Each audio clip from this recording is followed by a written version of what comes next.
Live from Global British Columbia, the News Hour with Chris Galis. Good evening and thank you for joining us. Opposition is heating up to the planned closing of the Kitsilano Search and Rescue Station in Vancouver and 3 Coast Guard communication centers. The Attorney General has fired off a letter to the federal government asking it to reconsider the cuts, convinced public safety is at risk.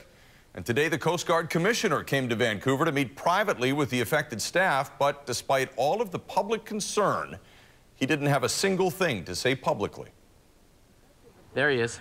About a week after making the decision to cut the Kitsilano Coast Guard base, the commissioner shows up from Ottawa to explain his decision to the employees. But he wasn't interested in explaining himself publicly. Commissioner, how did the meeting go? The commissioner will not be providing media interviews today. Oh, why not? This is the commissioner here, right, sir? Can you tell us how it went? Excuse me. We'd like to know what they had to say. Excuse me, I have to attend another staff meeting. Whoa. About 30 minutes into the commissioner's visit, he got a lesson in what the team here does. The southwest side of the bridge, 2 people hanging on ropes over the rail appear to be unfurling some sort of banner. The Coast Guard got an emergency call that 2 people were hanging from Lionsgate Bridge. They rushed from the meeting and arrived to find Greenpeace activists rappelling from the bridge span. They made it to the scene in about 5 minutes, but employees say without the KIT station, the delay could cost lives.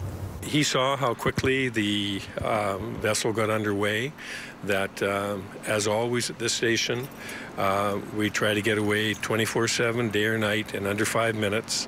And it's that safety argument that both parties in Victoria hope will persuade the federal government to reconsider. We've pressed pretty hard on that front. The folks in Ottawa know our views. We want to make sure that people's lives are not imperiled by this change. It's a safety issue, and I think this is really a symbol of the direct services that the federal government provide in a coastal province like ours. And surely these are not the first things that should be cut. So he's not changing his mind, he told you?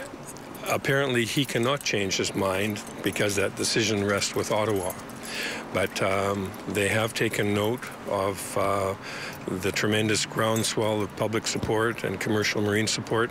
Can you provide a statement? I mean, it's sort of silly to come here and not speak to the media. You're in BC. It's focused on staff, so let me speak to staff. And with that, he went to speak to more staff behind closed doors in downtown Vancouver. And his staff in Ottawa didn't return calls.